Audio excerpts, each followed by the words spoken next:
Bien le bonjour, jeune fou, et bienvenue sur la chaîne de Tétrachier. Ça def... Non, c'est pas le script, ça, c'est le chat qui a marché sur le clavier, désolé. Oui, je voulais dire. Parlons d'une planète qui n'est pas une planète, mais qui l'a été, mais en fait, finalement non. Oui, parlons de la pauvre Pluton, qui a été rétrogradée sans aucune vergogne. Ce qui a fait un petit peu de bruit à son époque, mais pas tellement chez nous, mais on verra peut-être ça plus tard. Revenons un peu sur l'historique de la découverte des planètes. Alors, on connaît depuis toujours, en tout cas depuis la préhistoire, Mars, Mercure, Vénus, Saturne et Jupiter. Il n'y a aucune logique dans l'ordre dans lequel je les ai cités, mais passons.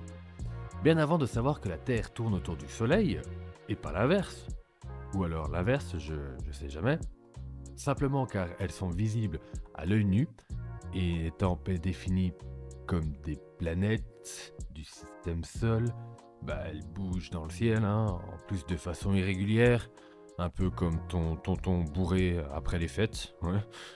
Il faudra attendre 1781, donc bien plus tard, totalement par hasard, pour découvrir Uranus.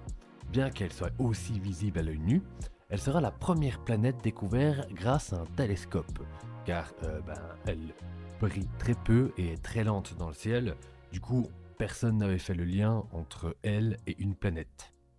Neptune, par contre, est la première planète du système Sol à être découverte par le calcul. Par le calcul? Alors oui, effectivement, parce qu'on peut, grâce à Newton, calculer la trajectoire des planètes. Et là, problème. Quand on prévoit la position d'Uranus, il y a un petit décalage.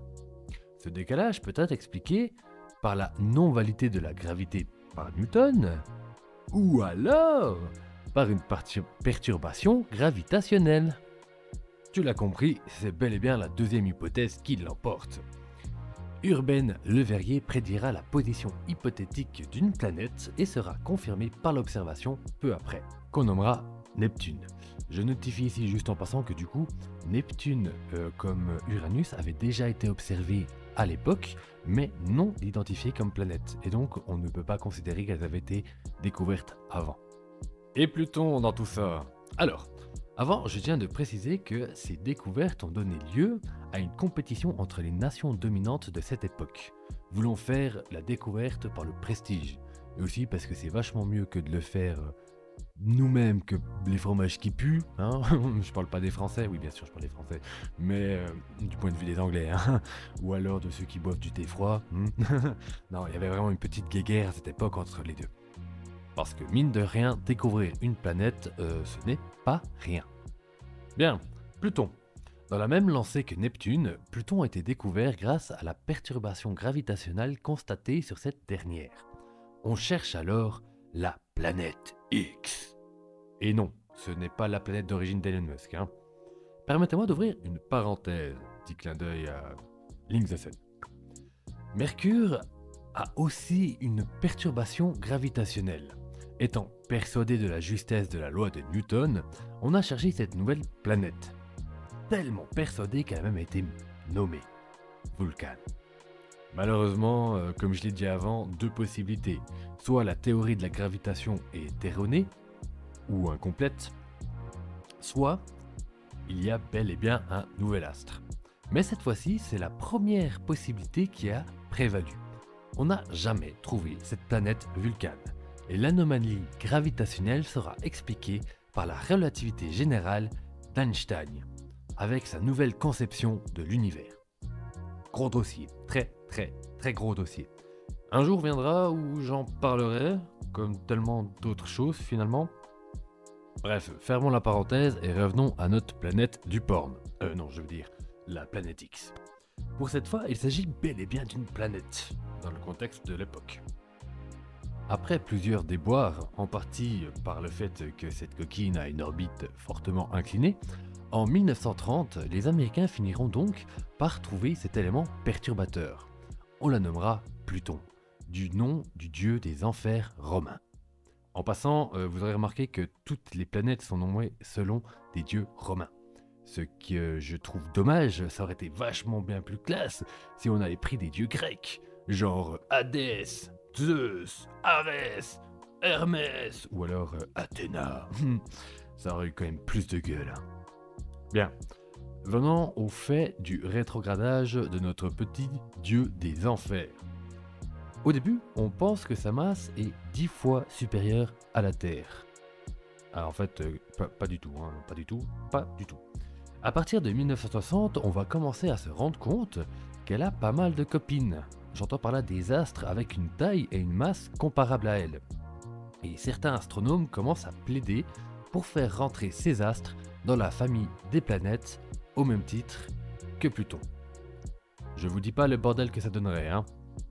Vient alors le constat. Mais c'est quoi en fait une planète ? Le terme n'avait jamais été précisément défini et ne le sera pas avant l'été 2006 par l'Union astronomique internationale. À cette occasion, on propose dans un premier temps de définir par l'apparence sphérique de l'astre orbitant autour du Soleil. Autrement dit, tout ce qui est rond a le titre de planète, pour autant que ça tourne autour du Soleil.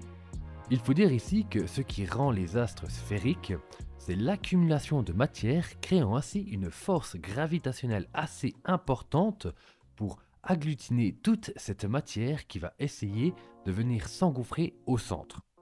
Ça donne donc un truc à peu près rond quoi, plus ou moins. C'est d'ailleurs pour ça que les astéroïdes ne sont pas sphériques, parce qu'elles n'ont pas assez de masse pour y arriver. Selon cette première proposition, on devrait monter le nombre de planètes à 12. Cérès, Eris et Charon seraient donc considérés level up au même titre que Pluton comme des planètes. Mais finalement, une deuxième proposition va être proposée et retenue. 8 planètes, se définissant comme astres tournant autour du Soleil, étant sphériques, et surtout ayant nettoyé de tout autre corps son proche orbite. Du coup, avec cette définition, les lunes, ça dégage, vu que par définition elles ne tournent pas autour du Soleil, et les astéroïdes aussi, elles ressemblent plus à des patates qu'à des trucs sphériques, hein.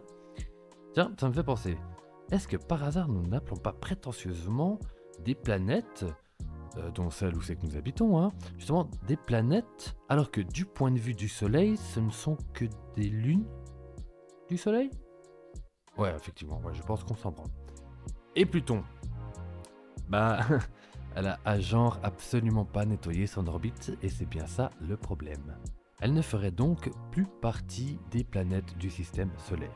Et c'est là que ça va faire un peu de bruit, bon, surtout monté par les médias, parce que dans le concours de kéké des découvertes aux planètes, la planète Pluton est la seule ayant été découverte par les Américains. Et ça plaît pas des masses à l'oncle Sam. Bon, j'exagère un peu. Il y a eu des petits grabuges entre scientifiques, mais dans tous les cas, cette définition des planètes a été votée et approuvée par l'Union astronomique internationale. Donc l'oncle Sam peut rentrer chez lui en titubant, oui. Or donc, on crée un nouveau registre, les planètes naines. On a envisagé les sous-planètes, mais va savoir pourquoi ça n'a pas été validé. Pluton rentre donc dans une nouvelle catégorie aux côtés de ses copines, et ne sera plus apprise à l'école comme faisant partie des 9.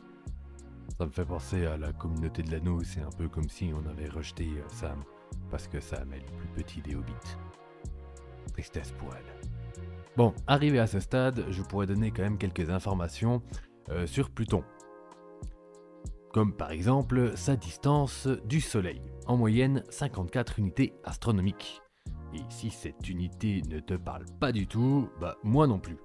Mais, pour te représenter, c'est la distance moyenne Terre-Soleil, soit 150 millions de kilomètres.